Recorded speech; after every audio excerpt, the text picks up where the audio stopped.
topic of the employee relation. One or two points are left in this topic, and after completing that, we will move toward the supplier relation, right? After supplier relation, we'll move toward the competition. So we were discussing about the compensation, like compensation, what we are basically providing, what benefits we are providing to the employees who are working in the organization. Basically, we are talking about the retail. So retail में क्या compensation provide करना चाहिए अपने employees and workers को, we are going to talk about it. Like in the retail sector, definitely we are dealing with the products as well as we are dealing with the services. For example, I told you that earlier when I was doing job in one of the company that is dealing with the mobile phones. So in that situation, I was getting the mobile phone 20% extra off was provided to the employees. So same as with the retail employees as well. हमें retail employees जो भी हैं उनको for motivation we have to provide the merchandise at little bit less costlier as comparison to what we are selling to the final consumers. ठीक है, जो हम consumers को प्रोडक्ट जिस प्राइस में सेल कर रहे हैं, हमें उस प्राइस पर अगर हम एम्प्लॉइज को भी सेल करेंगे, so this is not the right way to deal with the employees. We have option that we can provide the product to them at low cost. ठीक है, like for example discount on merchandise. Like अगर मान लीजिए कि आपका इसको बोलते हैं employee discount, ठीक है, इसको नाम क्या है, employees discount. So these are the low cost perks जिसका बहुत ज्यादा एक्सपेंस रिटेल सेक्टर के ऊपर बहुत ज्यादा एक्सपेंस उनको इनकर करने की जरूरत नहीं है, लेकिन they can basically provide some additional benefit to the employees. The first one is discount on merchandise, like whatever is the final price of the product. For example, if the cost of the product is 1,000 rupees for the consumer, you can provide that product for 800 rupees to the employees. So like 20% discount facility can be given, 10% discount facility can be provided to the employees when they are purchasing those products. जब वो product को purchase कर रहे हैं, ठीक है. Second is company parties, which we already discussed, like the holidays, inventory, exceeding sale goal. अगर कोई आपका sales उससे ज्यादा आपका product sale हुआ, ठीक है, तो ऐसे situation में the company or the retail need to celebrate. ठीक है, what the retail sector, what the retail company can do, they can basically throw a party. They can plan the party away from the store or the host or a small gathering in the break room. Like they can go to the restaurant, they can go to the like barbecue nations में party कर सकते हैं. Like those areas where the people can gather, those areas में you can do the party. Even you can do party in your store as well, but sometimes the store के अंदर party is not very look good. So what we can do, we can go to the clubs, we can go to the like restaurant जा सकते हैं for parties, right? So company can organize the parties and all. So that is also motivating the employees. Next one is like the personal time can be provided by the retail company to the employees.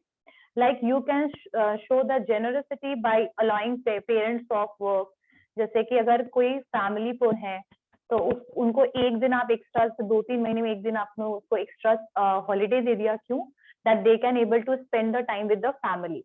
So the personal time, these are मतलब इसमें से कुछ ऐसे आपके incentives और perks हैं जिसमें आपका पैसा लग रहा है, और कुछ ऐसे हैं जिसमें आपका बहुत ज्यादा मनी का यूटिलाइजेशन नहीं है ना. So these are the low cost perks, इसीलिए इनको low cost perks कहते हैं. Even what you can do, you can provide the event tickets.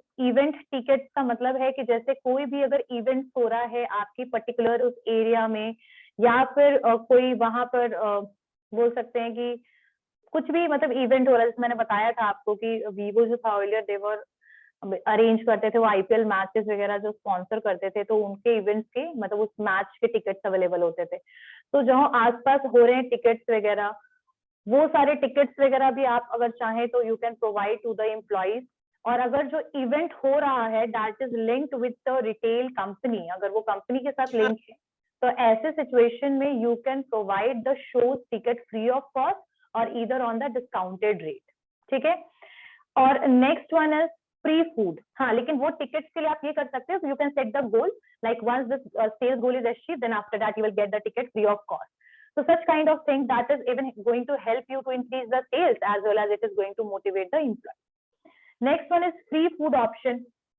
ठीक है. अब फ्री फूड ऑप्शन का मतलब यहाँ पर क्या है कि अगर आप चाहें तो आप कभी कभार जैसे आप फूड वगैरह मंथ में एक बार फूड वगैरह अरेंज करा सकते हो, लंच अरेंज करवा सकते हो ऑफिस में, अपने रिटेल स्टोर में, ठीक है। जैसे कि यहाँ पर होता है कि some retailers even buy lunch every Friday for scheduled staff, तो मतलब basically the lunch or the food can be arranged by the company. Time off for charity, like providing, आप चैरिटी के लिए, चैरिटी इवेंट्स के लिए जो है वो आप टाइम दे सकते हो अपने स्टाफ को to participate. break room entertainment, like you have the option or facility where you can provide the entertainment facilities which you can provide, ठीक है।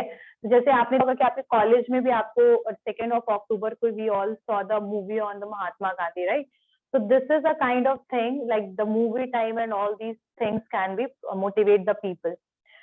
Random act of kindness, it doesn't matter कि all the time when the employees will do something better, then after that you will give the perk, ठीक है।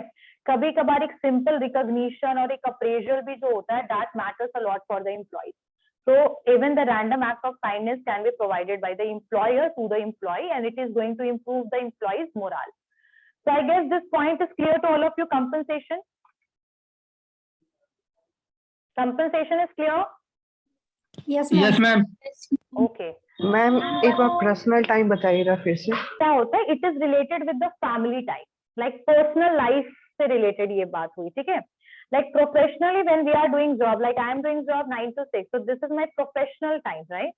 So sometimes if the company, if the employers want, they can basically give you a 1 day off, ठीक है, 1 day off for what? For you basically take that day, you want to spend with your family, you want to spend that time in घूमने फिरने में जो आप time लगा रहे हैं अपने फैमिली के साथ, so for that as well the company can give you 1 or 2 days leave, ठीक है।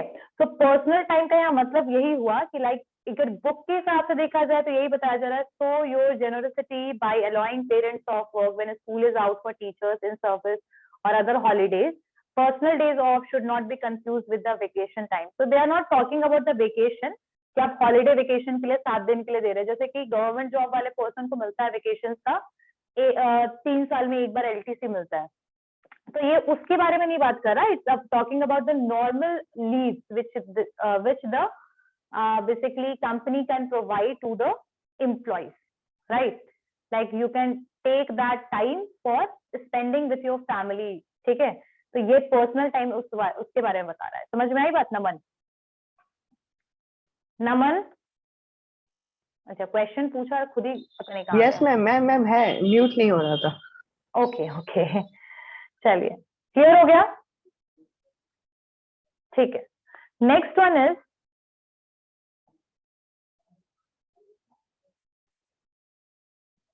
हाँ, एक और भी चीज पर्सनल टाइम इंक्लूड कर सकते, work from home. Work from home can be included now it is covid period में, तो ये हो रहा है ना वर्क फ्रॉम होम, तो where we are managing the both time, like professional time, मतलब जब भी हमारा मीटिंग्स है, जब भी क्लास है तब तक क्लास करेंगे, whatever time is left that is basically given to the family, so basically personal time. Okay, next one is working condition. So see, these perks and incentive is motivating, these incentives are motivating factor to the employees. Motivation होगा, obviously employees motivate होंगे अपने काम को लेकर, seriousness आएगा। if the हमेशा याद रखिएगा इन द ऑर्गेनाइजेशन की गोल के साथ आपका पर्सनल ऑब्जेक्टिव हमेशा जुड़ा होता है। पर्सनल ऑब्जेक्टिव का मतलब ये है कि for example if you want to see the organisation grow, ठीक है, आप ऑर्गेनाइजेशन के ग्रोथ को देखना चाहते हैं तो आप अपने ग्रोथ को भी उसके साथ आप देखेंगे, है ना। तो पर्सनल ऑब्जेक्टिव हमेशा किसी भी एम्प्लॉय का अपने ऑर्गेनाइजेशन के साथ जुड़ा रहता है, and once the personal objective is accomplished then it will direct the person toward the organisational objective. So in short, these perks and compensation is the motivating factor, and it is going to just wait for a minute.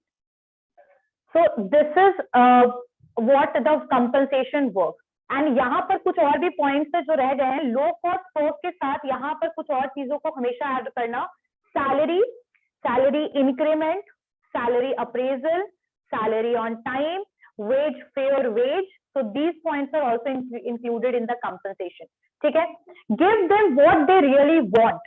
So as you create the benefits and perks for your staff, अपने staff के लिए अपने perks, benefits, extra जो भी incentives वगैरह था that you are providing, but ये सब चीजें relevant और appropriate होनी चाहिए staff के लिए, ठीक है. You may feel you are being generous when you buy pizza for employees staying late the before inventory, but they may not see it that way. ठीक है. An extra day off or allowing the workers to come in later one day may be better offering of goodwill instead. इसका मतलब क्या बोलने का मतलब है कि ऐसा नहीं होना चाहिए कि आप ये सोच रहे हैं कि you are providing the incentive of 2000 rupees and that is enough for the employees. एक दिन ऐसा मैं भी बता रही हूँ कि when I was working in that mobile company, there was the inventory, वहाँ inventory और warehouses भी present थे. कई बार रात भर तक वहां से इन्वेंट्री जो है वो बाहर जा रहे होते थे, सप्लाई हो रहे होते थे, क्योंकि our company was totally based on the distributing as well. तो ऐसा कई बार रिटेल सेक्टर में भी होता है कि आप इन्वेंट्री के लिए आपके बहुत सारे एम्प्लॉयज आपके साथ रुके हुए हैं, ठीक है. आप एज अ ओनर भी हैं, आप एक मैनेजर भी हैं और आपके साथ साथ बहुत सारे वर्कर्स भी जो है वो रुके हैं ताकि इन्वेंट्री जो है वो टाइमली सप्लाई हो जाए, या इन्वेंट्री को मैनेज करने के लिए, इन्वेंट्री को उतरवाने के लिए, जैसे अगर ट्रांसपोर्टेशन के थ्रू दूसरे स्टेट से आ रहा है, मे बी वो 2 बजे पहुंच रहा है, 3 बजे पहुंच रात में, आपके एम्प्लॉयज रुके हुए हैं और आप सोच रहे हैं कि भाई एम्प्लॉयज रुक गए हैं तो इनको भाई हम लोग पिज्जा खिला देते हैं, ठीक है, रात का डिनर करवा देते हैं.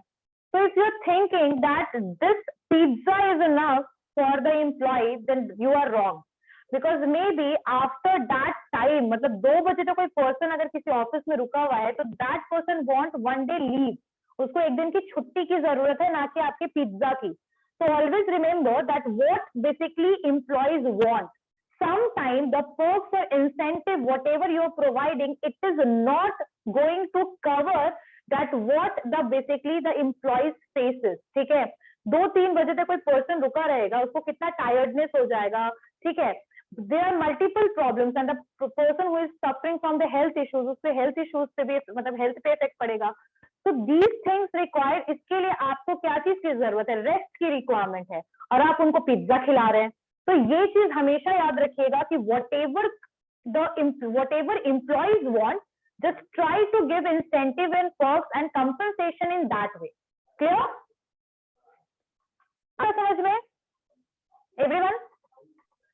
Yes, This point is clear? yes, ma'am. Okay.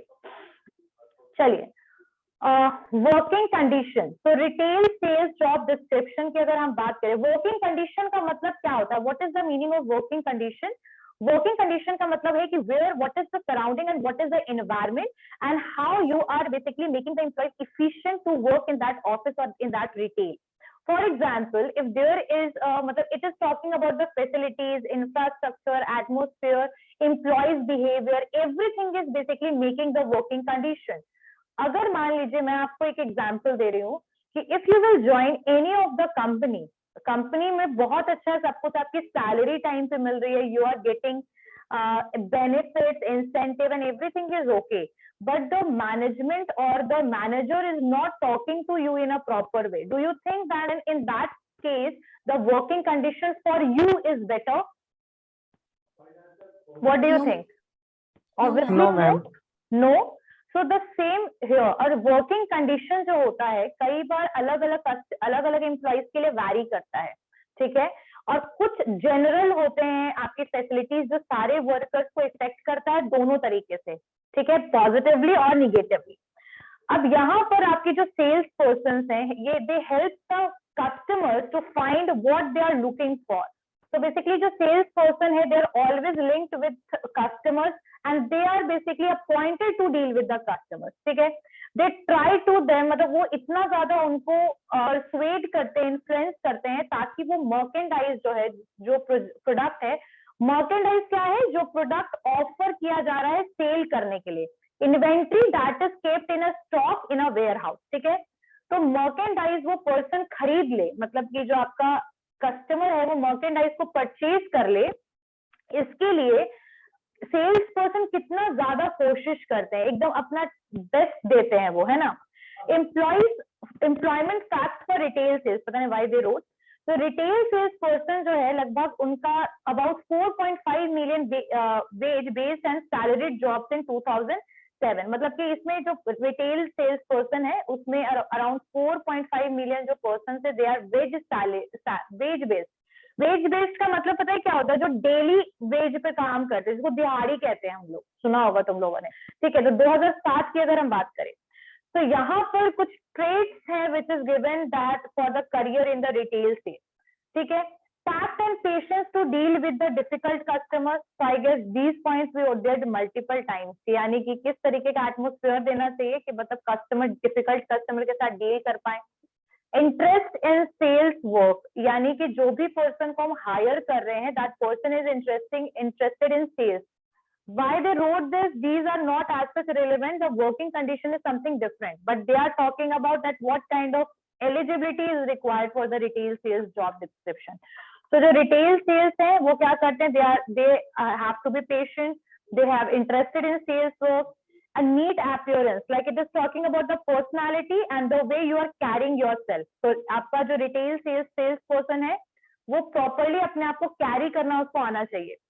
The ability of communicate and clearly and effectively, like the person is not in the, मतलब एक बोलते हैं ना, clarity होनी चाहिए उनकी बातों में, whatever he or she is saying with the confidence, ठीक है।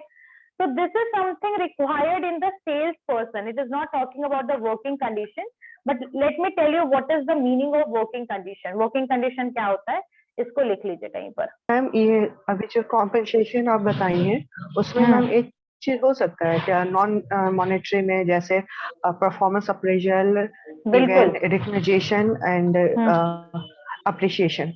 हाँ, रिकॉग्निशन, परफॉर्मेंस अप्रेजल, फिर आप अगर आप उनको प्राइज दे रहे हो, सर्टिफिकेट दे रहे हो, एक सोशल रिकॉग्निशन उस पर्सन का बिल्ड हो रहा है ऑफिस में। आप जैसे आते जाते एम्प्लॉयर्स जो है पीठ थपथपा रहे हैं कि you did a very good work, all the best of luck, congratulation. So these things also work, right? And no doubt the job of the sales person is very hectic. So no doubt they have to deal all the time with the customers, and there are multiple and dynamic people they meet. So in that situation, the motivation is a major tool for them to stick with that particular company or retail and to improve in their work. मतलब अपने काम को improve करने के लिए, उस organisation, उस retail sector में रहने के लिए आप अगर मोरल बूस्ट नहीं करेंगे एम्प्लॉइज का, तो it is not going to work for the long time. So I was talking about the working condition. So Naman, that point is clear to you? Yes, ma'am. Okay. So what kind of working condition is suitable for the employees or who are working in the retail sector? The first thing is respect. Okay. So respect is the most important thing which is demanded by the employees from the employer. Okay. When workers have asked, अगर आपके जो workers हैं, अगर वो कभी भी, if they are working, if the employees are working in the organisation, they never going to take those words which is not relevant from you. ठीक है?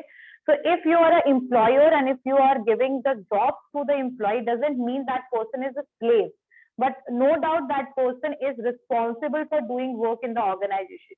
If you will start showing that, if employer will start showing that if I'll give you job, that is like मतलब अगर मैंने job देकर मैंने आप पे मेहरबानी किया है, such kind of attitude if you have, and you will start talking with the employees in the rude way, wrong words you are using, you are insulting that person in front of other employees, then that is basically not a suitable working condition for the employees. Either you will do it with one or two employees, but it is going to affect the other employees in the organization or in the particular retail store. So respect is the important factor which every employees want. The dignity, the human dignity and self-respect is something with which the people are not going to compromise. Okay, so dignity is very much important, human dignity, and we do not play with those things of the people. If the person is getting salary, it means that person is doing job. So if you want them to perform better, instead of telling them all the time that you are doing job because of me, show such kind of attitude and just respect those people who are doing job in the organization. Clear? This point is clear? This point is Yes, clear? Working condition का पहला point that Yes, is ma'am. ठीक है। Second thing, if you will, इसी चीज में मैं एक और पॉइंट बताऊंगी कि इफ यू विल शो, अगर आप ये चीज दिखाएंगे कि this job is because of us, then that person can move to the other कुछ किसी और रिटेल स्टोर में, किसी और कंपनी में भी वो चला जा सकता है ना? The person have the options of the other jobs as well, so that person can move, and that is going to impact on the other employees, right?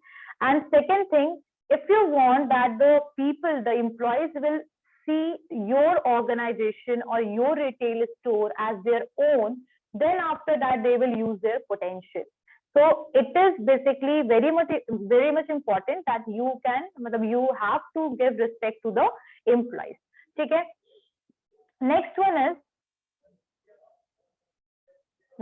is recognition and benefits. I guess this point I don't need to elaborate. So every workers who are basically doing a better job, see, if the person is doing a better job, and instead of recognizing or appraising that person, if you will start criticizing that person, do you think it is going to work for the long time? No, ma'am. Exactly, no. Like even I will do even with you all, that is even not going to work. Like if being a teacher, if I'll start criticizing you that why you are not making project better, but you did a very great job, so that is even going to demotivate you, and next time maybe you will not very much interested in making the project. True? So recognition and benefits are the important thing. In the retail workers, whoever is doing job, like we can take the example of the COVID period. Like COVID mein what happened, like there was a very much inequalities which has happened, the salaries was deducted, but yes, the organization was facing that tough time. So उस case में जो भी organisation, खासकर जो retail companies थी, आपने big बाजार का सिचुएशन सुना ही होगा कि कितना वर्स्ट हो गया था बिग बाजार का सिचुएशन। तो वैसी कंपनीज जो बिल्कुल रिटेल पर ही डिपेंडेंट थी अपनी, और वो बिल्कुल क्लोज और शट डाउन हो गए थे, आप पे लॉकडाउन लग गया था, जिसकी वजह से बहुत सारी रिटेल कंपनीज ने अपने एम्प्लॉयज को बाहर कर दिया, बहुत सारी कंपनीज ने सैलरी नहीं दिया। तो ठीक है, that is okay, if you are doing such kind of thing with everyone, like every employees, that is okay, but don't discriminate the people, don't discriminate the employees in the organization. Clear? And इसके साथ साथ if you are ये तो था मैंने Covid का example लिया, और अगर बेनिफिट्स देना चाहिए जैसे सिक लीव की सुविधा होनी चाहिए, ये सब चीजें मैंने कंपनसेशन में बताई दिया। रिकॉग्निशन, पहचान होनी चाहिए, the person who is doing great job, just recognise that person. Okay, next one is protection. Third point is protection. So what is a good working environment? I am talking about that. Protection. ठीक है? So protection is required to protection is required to provide it to the employees who is working in the organization. ठीक है? Like in the pandemic, we all saw that what is the situation of protection. But yes, जो भी आपके retail workers हैं, they are sometimes they are physically and emotionally abused. ठीक है, आपने देखा होगा बहुत सारे कस्टमर्स जो होते हैं, they are also very much rude with the sales person. So in that case when there is a threat related with the emotional and the physical abuse, then obviously we have to protect the retail workers. ठीक है, sometimes the verbal assault is basically they are faced, so we just need to protect the employees, as well as the employer have to take the strict action against those people who are doing such kind of things. ठीक है? Next one is, and in the protection there is some other things, like if we are talking about the workers जो आपके organization में काम कर रहे हैं, they are protected from the like example में हम कह सकते हैं कि ये तो हो गया जैसे ये सारे जो वर्बल असॉल्ट और ये सब जो चीजें होती है, कस्टमर्स कई बार रूडली बिहेव करते हैं, इन सब से प्रोटेक्ट करना चाहिए. And we also need to protect them personally in case like robbery वगैरह कभी ना हो जाए, ऐसा कुछ. इन सब चीजों का प्रोटेक्शन के लिए हमें सर्वेलेंस और कैमरा वगैरह अपने रिटेल स्टोर में हमेशा ही इंस्टॉल करवाना चाहिए. Okay, next one is like adequate staff for workload, adequate staffing for workload, adequate staffing for the workload. See, this is so many times we saw this situation has happened that there is a shortage of employees in the organization, shortage of employees in the organization or in the retail company. Sometimes the the store manager or the company is hiring the less people but the work is there is मतलब कह सकते हैं कि वहां पर काम है 20 लोगों का और वहां पर हायर कर रखा है उन्होंने 10 लोगों को सिर्फ. So like the 10 people are doing the extra work, बहुत ओवर बर्डन हो गया है. तो कभी भी अपने वर्कर्स के ऊपर ओवर बर्डन मत डालिए, कोई बर्डन मत डालिए जहां पर एम्प्लॉयज जो है instead of doing work properly उनका पोटेंशियल और उनकी इफिशिएंसी और क्वालिटी जो है वो डिटोरिएट हो जाए, खराब हो जाए. ठीक है, अगर एक पर्सन जो है उसके ऊपर आपने 3 पर्सन के काम को डाल दोगे तो obviously they are not able to work efficiently, right. And इस केस में क्या होगा कि आपके वर्क जो है स्मूथली चलने की जगह पे वो क्या हो जाएंगे, हैम्पर होंगे, खराब होंगे, डिले होंगे काम में, है ना. सो एडिक्वेट स्टाफिंग होना चाहिए. आपके पास जितना काम है उस हिसाब से आपके पास प्रॉपर स्टाफ की अवेलेबिलिटी भी होनी चाहिए. Yes, but sometimes this is happening. Like I can give you the example of the big bazaar when there is a Diwali वगैरह होते हैं आपके, दीपावली वगैरह में आप देखना बहुत ज्यादा रश होता है. अब ऐसे सिचुएशन में हमारे पास अगर 20-25 एम्प्लॉयज भी हैं तो वो भी कम पड़ जाते हैं. तो आप क्या कर सकते हो, पार्ट टाइम एम्प्लॉयज वगैरह को आप हायर कर सकते हो कुछ टाइम के लिए, कुछ टाइम पीरियड के लिए. You can do that. But ये नहीं होना चाहिए कि अगर हर टाइम वैसा रश है तो आप सिर्फ 20 एम्प्लॉयज के साथ उस पर्टिकुलर रिटेल स्टोर को चला रहे हो. Occasionally if such kind of things happen, like extra rush हो गया, आपके फुटफॉल्स बहुत ज्यादा हाई हो गए, तो यस आप कभी कभार के लिए यू कैन मैनेज. बट हमेशा ही अगर वर्कलोड इतना हाई है और उस हिसाब से आपके पास वर्कर्स कम है तो you just need to appoint or recruit the extra people.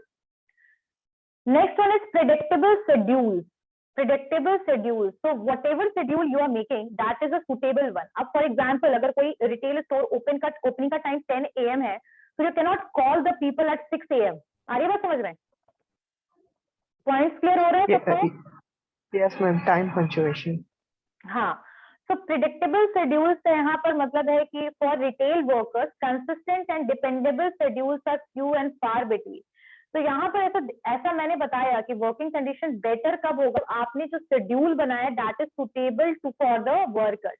Like what I told you, like if your store is opening at 10 AM, you can call the employees at 9 AM because for settlement of the things and all.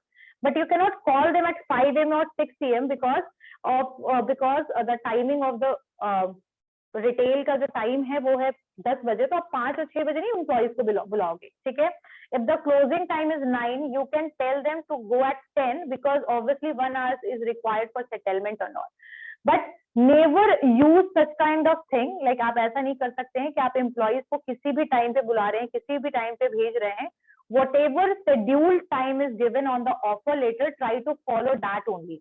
Yes, occasionally 1 or 2 days that can be possible, 1 or 2 days that can be possible, and that should be mentioned in the offer letter properly, that 1 or 2 days this, like they have to wait for some more hours and all. But never do such kind of thing कि अगर उनका 9 या 10 घंटे का job है तो you are taking 15 hours from that person. ठीक है.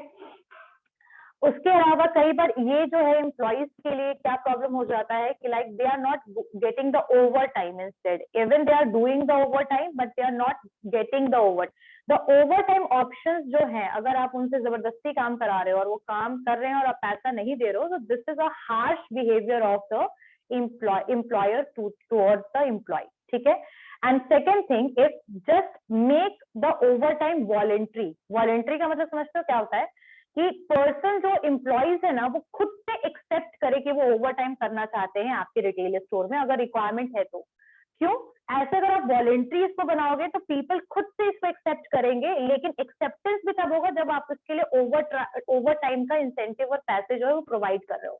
अगर आप इसको वॉलेंट्री में कन्वर्ट कर दोगे तो पर्सन खुद से विलिंग करेगा, विलिंगनेस होगा कि वो खुद से ओवर टाइम करना चाहता है क्योंकि उसको उसके लिए पैसे एक्स्ट्रा मिल रहे हैं. Never try to force such time on the employees. उस एम्प्लॉइज से टाइम फोर्स मत कीजिए कि उनको एकदम थोप देना है कि नहीं आपको ना है ये काम. ठीक है. फ्लेक्सिबिलिटी अगर नहीं है वर्किंग टाइम में तो that is also going to affect the employees. अगर फ्लेक्सिबिलिटी नहीं है, some people are only want to do job as a part time.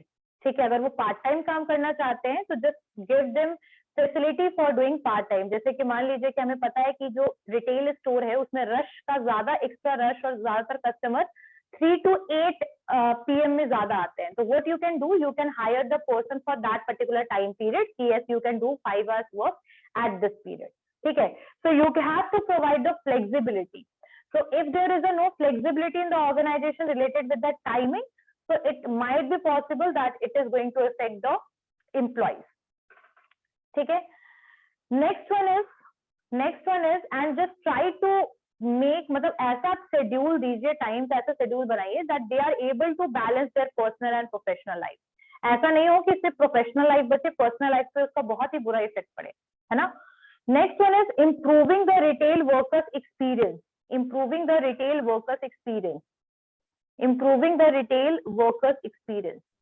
Like आपने जो भी basically आप जो वर्क प्लेस है उसको आप बेटर बनाइए. Like drinking water facility should be there, proper washroom and restroom should be there. ये सब चीजों का फैसिलिटी आप दे सकते हैं, ठीक है. प्रॉपर सिटिंग अरेंजमेंट होना चाहिए, केबिन्स होना चाहिए, आपकी इलेक्ट्रिसिटी फैसिलिटी प्रॉपर होनी चाहिए. उसके अलावा आपकी सैलरी के बारे में तो मैंने बता ही दिया, सैलरी टाइम पे होनी चाहिए, सिक लीव वगैरह. उसके अलावा आप हॉलीडे वगैरह वो सब भी प्रोवाइड कर सकते हैं. तो these are basically making a proper working condition, ठीक है. जस्ट मेक द ऑर्गेनाइजेशन में हार्मोनियस और कोऑर्डिनेशन वाला बेसिकली रिलेशनशिप को क्रिएट करने की कोशिश कीजिए. The people is not going to do then informal communication. अगर आपका फॉर्मल वे में अगर हार्मोनियस और कोऑर्डिनेशन होगा तो that is not going to convert into the informal way. तो आप एक फॉर्मल एटमोस्फेयर बनाइए, ठीक है, हार्मोनियस और एक कोऑर्डिनेशन वाला एटमोस्फेयर क्रिएट कीजिए. So I guess this point is clear to all of you. Yes ma'am. Okay okay. तो आई थिंक वर्किंग कंडीशन आएगा तो लिख ही लोगे. हाँ, एक और चीज है इथिकल, जो मैंने बताया था इथिकल प्रैक्टिसेस, उसमें मैंने बताया था ना कि एम्प्लॉयज के बीच में डिस्क्रिमिनेशन नहीं होना चाहिए, ठीक है. तो ये सब चीजें भी लिख लीजिएगा वर्किंग कंडीशन में, प्रॉपर वर्किंग कंडीशन में. I guess this point is clear to all of you. Clear हो गया है ना. Working condition, compensation, types of jobs, career क्या क्या है आपके रिटेल में, एटीट्यूड और पर्सनालिटी कैसी होनी चाहिए. अगर कोई सेल्स पर्सन है तो मैंने बताया था अलर्टनेस होनी चाहिए, pleasant personality, attitude to help the customers, patience, tolerance.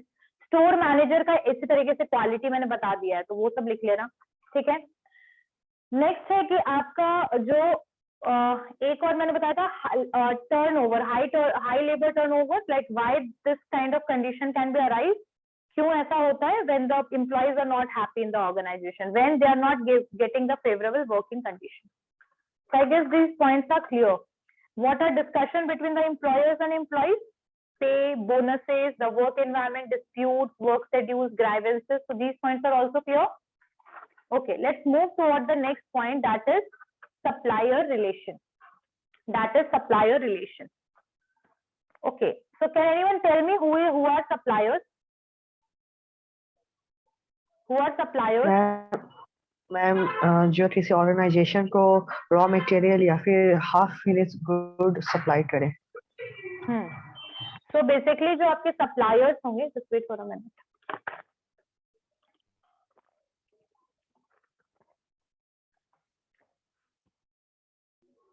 Okay. Yes.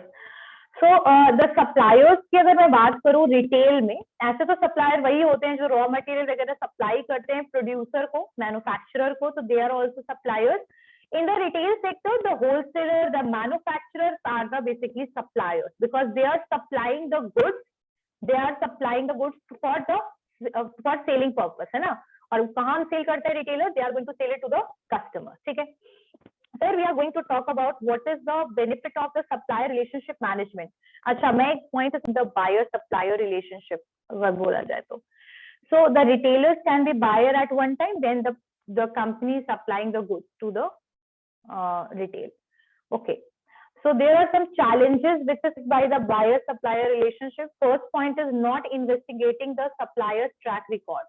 ठीक है, तो सबसे पहला जो स्टेप है before engaging with any supplier is to go through its past and the current project. sometimes this kind of things happening with the buyers, यानी basically that they are making मतलब वो किसी supplier को उन्होंने set किया कि चलिए ठीक है आप मुझे इतना product जो है provide कीजिए, लेकिन जो supplier है वो बहुत ज्यादा delay करता है सामान देने में, they are not providing you product or goods at proper time.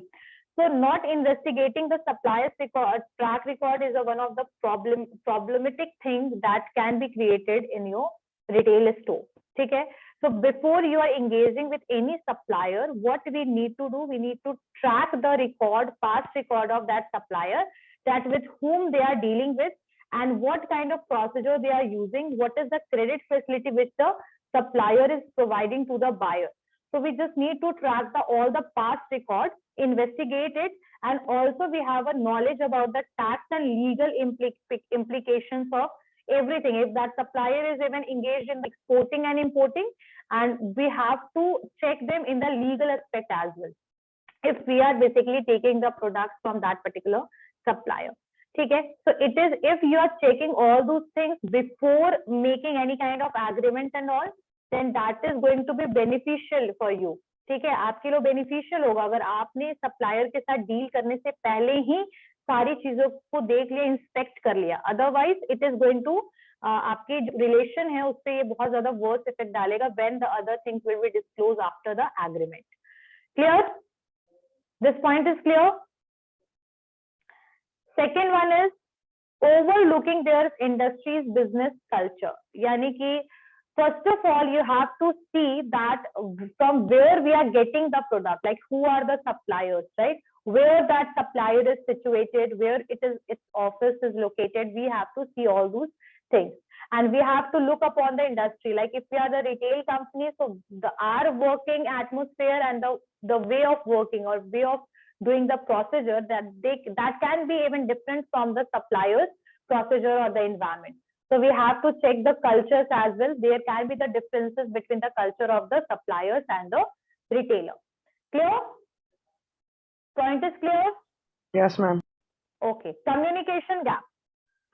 See, sometimes what happens, like the people, basically the retail company and the suppliers, they are basically deal in the verbal way. मतलब verbal way में वो deal कर लेते हैं, और उसके बाद में प्रॉब्लम क्या आता है कि like whatever they said, that is not implemented properly. So communication is very much necessary in the business. If you are the supplier and the retail, if there is a retailer, they have to communicate with the supplier all the time. ठीक है, अगर supplier जो है that does not understand the company's strategic goals that may fulfill the need and requirement due to poor result. ठीक है, तो communication gap is important, that they have to tell, मतलब retailer को बताना चाहिए आपके सप्लायर को कि हमें प्रॉपरली जल्दी टाइम पे प्रोडक्ट चाहिए, इतने कॉस्ट पे टाइम चाहिए, स्ट्रैटेजिक गोल क्या है आपके रिटेल का, उसके बारे में आपके सप्लायर को पता होना चाहिए. ठीक है, always try to maintain good contact with the supplier and that is going to give the benefit to the organisation in long run. Okay, next, what is the next problem? Non transparency in the process. ठीक है, तो non transparency का मतलब है कुछ चीजों को हमने हाइड कर लिया, यानी कि कुछ चीजों को हमने छुपा लिया. बहुत बार ये चीज देखा गया है कि नॉन ट्रांसपेरेंसी जो है सप्लायर के प्रोसेस में, ये कहीं ना कहीं गैप क्रिएट करता है सप्लायर और रिटेलर के रिलेशनशिप में. टेक्नोलॉजी जो है उसका एक इंपॉर्टेंट रोल है कि हम इस गैप को फिल कर सकते हैं. ठीक है, तो एनालाइज कर सकते हैं हम सारे प्रोसेस को. और आजकल तो आप लोग देख ही रहे होंगे कि अगर हम लोग कहीं भी प्रोडक्ट को डिलीवर करते हैं, डीटीडीसी कुरियर, सबका, इंडियन पोस्ट, सबका आजकल ट्रैक रिकॉर्ड हम लोग निकाल सकते हैं, ट्रैक कर सकते हैं ना कि कहाँ पर गुड्स पहुंचा है ना.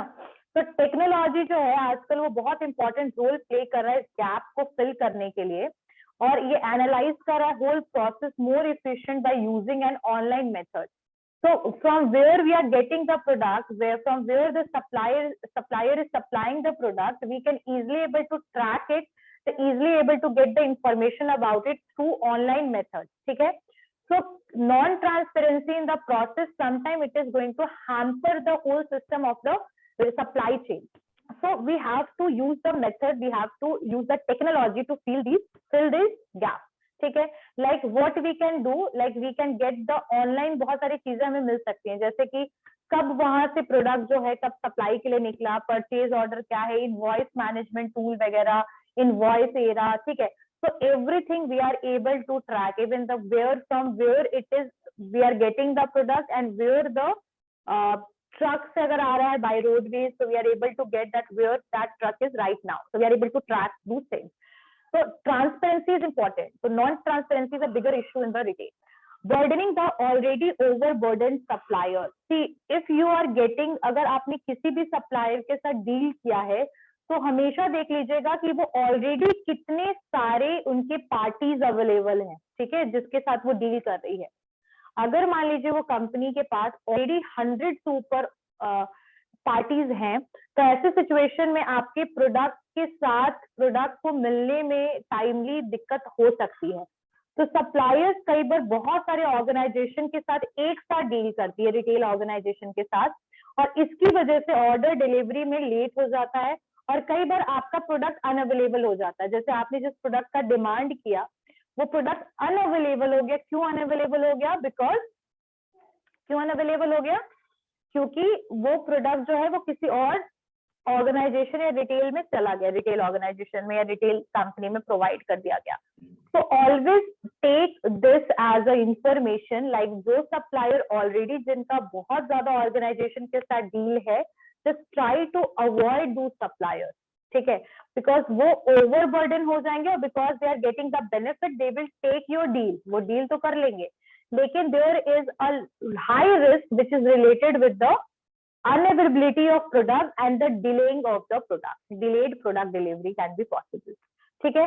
तो इन सब चीजों के लिए क्या हो सकता है, these type of late deliveries can weaken the relationship। अगर आप बार बार देखिएगा कि आपके पास बहुत सारे कस्टमर्स हैं जो आते ही प्रोडक्ट का डिमांड कर रहे हैं, ठीक है, और अचानक से उस प्रोडक्ट का बिल्कुल भी आपके स्टोर में एकदम खत्म हो चुका है और आप जब सप्लायर से बोल रहे हैं तो supplier is supplying those product after 1 month, तो इतने टाइम पे आपके बहुत सारे जो कस्टमर्स होंगे वो दूसरे अल्टरनेटिव से जाके परचेज कर लेंगे, दूसरे रिटेल से परचेज कर लेंगे। So this is going to affect in the two ways, that the customer is not going to satisfy with your store, as well as that is going to weaken the relationship with the supplier। क्योंकि आप देखिएगा कि सही time पे नहीं पहुंचा रहे हैं तो बहुत सारे कस्टमर्स के ऊपर भी इसका इफेक्ट पड़ेगा, ठीक है। तो जो ओवरबर्डन सप्लायर है उनको अवॉइड कीजिए, ठीक है। Next, forgetting relationship at the time of damage delivery. तो कई बार ये होता है कि जो प्रोडक्ट को डिलीवर कर रहे हैं आपके रिटेलर्स, ये सप्लायर्स, आई थिंक ये टॉपिक करवाया है मैंने कभी, ऐसा मुझे लग रहा है, ऐसा ये टॉपिक हुआ है क्या? This topic is already done, अभी तो रिवीजन हो जाएगा। तो forgetting the relationship at the time of damage delivery. See, sometime there is a harmonious relationship between both supplier and the retailer. दोनों सप्लायर और रिटेलर के बीच में रिलेशन अच्छा है, हार्मोनियस स्ट्रॉन्ग रिलेशनशिप है, अपना चल रहा है, काम जो है स्मूथली हो रहा है, ऑपरेशन प्रॉपर्ली चल रहा है। कई बार क्या हो जाता है कि गलती से डिलीवर हो जाता है डैमेज प्रोडक्ट, ठीक है, डैमेज और फ्लॉड, जिसमें कुछ कमी हो, उस प्रोडक्ट को डिलीवर कर दिया जाता है। अब ऐसे सिचुएशन में एग्रेसिव स्टेप लेने से आपका रिलेशनशिप रियून हो जाएगा, यानी खराब हो जाएगा। One should notify the supplier respectfully about the damaged product. If the damaged product is provided to you, what you need to do, you need to give that information to the supplier, ठीक है, respectfully, and ask him to replace it, और इसके replacement की आप बात करें। एक healthy balance आपका मेंटेन रहेगा जब आप इस तरीके से स्टेप लीजिएगा। लेकिन अगर आपने वही फोन कर दिया और कुछ भी आप उनको बोलने लगे, चला रहे हैं, तो this is going to affect the relationship, ठीक है। So if anything bad happened, how you are dealing with that matter, यहाँ पर वही चीज बोला जा रहा है कि अगर आपको डैमेज डिलीवर हुआ है प्रोडक्ट, तो give the information to the supplier rather than speaking in a rude or bad manner or using the abusive words. It's better to deal with them in a proper way. Just use the formal way, just send the mail about it, inform through phone call, and एक mail आप drop कर दीजिए, उनको inform कर दीजिए to replacement, and just wait for their reply. Once you will get the reply, according to that action will be implemented, right? So always try to use such kind of procedure. Next one, inefficient supplier training. Inefficient supplier training, that is also one of the reasons like अगर supplier जो है they does not understand what the company wants its customer to experience through their product, he won't able to provide enough supplies. ठीक है, so one should make sure that the supplier know the company's motto. They should give the appropriate training to the expectation level. ठीक है, so inefficient supplier training is also going to affect the overall आपका overall जो retail store is को affect करेगा, because the supplier have a lack of knowledge. That person is the person or the employee or the supplier is not able to understand that what quantity we have to provide to the retail, ठीक है, retailer, and what is the demand. ठीक है, so we have there sometimes the lack of supplier training that is affecting the whole supply chain. Disharmony in the buyer supplier chain. कई बार ये होता है, in a time without recognition and encouragement the supplier becomes disloyal to an organization. मतलब अगर उनको recognition और encouragement नहीं मिलता है तो आपके ऑर्गेनाइजेशन से डिसलॉयल हो जाएंगे। और कई बार होता है कि सप्लायर को आप कोई भी एक्स्ट्रा बेनिफिट नहीं दे रहे हो, मतलब यहाँ एम्प्लॉइज की बेनिफिट तो हमने सुना ही है, सप्लायर को भी आप कोई बेनिफिट नहीं दे रहे हो, like you are not giving more consignment and more orders, so sometimes this is happening that they will become the dishonest to the organization. ठीक है, and the changing the supplier is not the better option all the time, क्योंकि आपको नहीं पता है कि जो नया सप्लायर होगा वो आपको किस तरीके से प्रोडक्ट जो है वो सप्लाई करेगा। So changing the supplier is not the better solution. It is going to consume the time. It is going to consume the money as well. So अगर आपके कोई proper supplier ऐसे हैं जो loyal हैं, तो just try to encourage them and sometime you can also give, अगर जितने भी बड़े consignment हैं आप कोशिश कीजिए उनको provide करने का, rather than asking multiple supplier to supply this quantity, this quantity, this quantity, just give the order to only one supplier who is very much loyal toward you. ठीक है, just try to give them incentive as well. Next one is conflicts over contract. Conflicts over contract.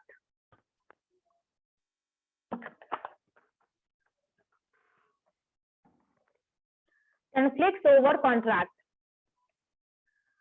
Conflicts over contract. लिखिए, signing a biased contract can be very unpleasant for the supplier. अच्छा, what is the meaning of biased?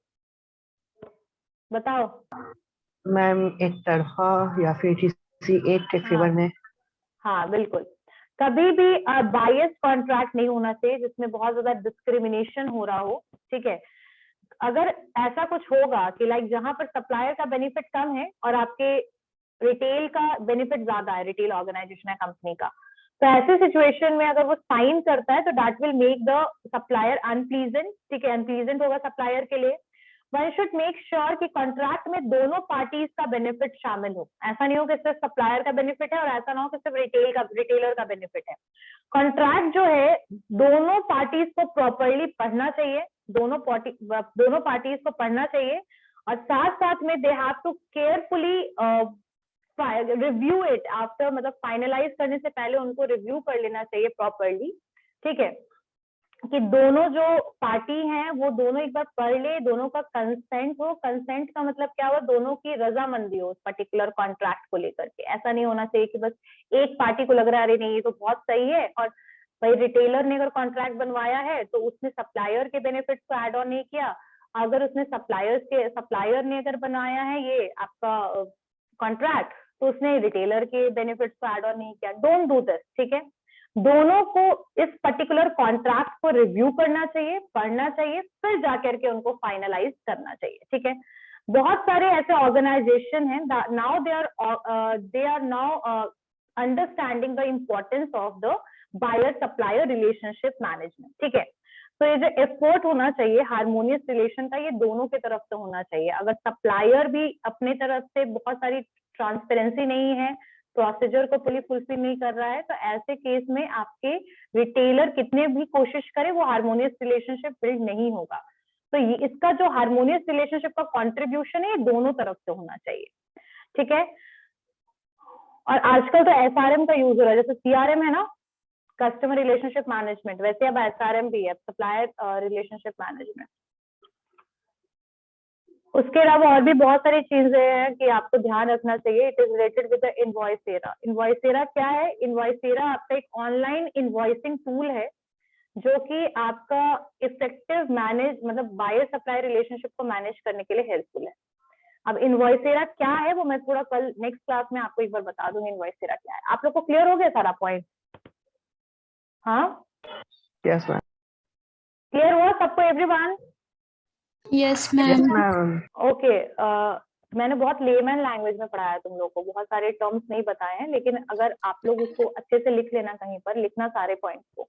Next class से मैं क्या सोच रही हूँ ना कि एक एक क्वेश्चन मेरे पास एक तो क्वेश्चन पेपर है शायद, उस क्वेश्चन पेपर को एक एक क्वेश्चन को हम लोग क्लास में डिस्कस करते जाएंगे, ठीक है? तो मतलब हर दिन एक एक क्वेश्चन को डिस्कस करेंगे तो क्वेश्चन पेपर कंप्लीट हो जाएगा। हो सकता है नेक्स्ट मंथ में एग्जामिनेशन हो, आपका सिर्फ एक टॉपिक है जो रह गया है, वो है स्टोर लेआउट एंड डिजाइन। तो नेक्स्ट क्लास में उसको देखते हैं, स्टार्ट करते हैं, ठीक है? Okay, see you all in the next class.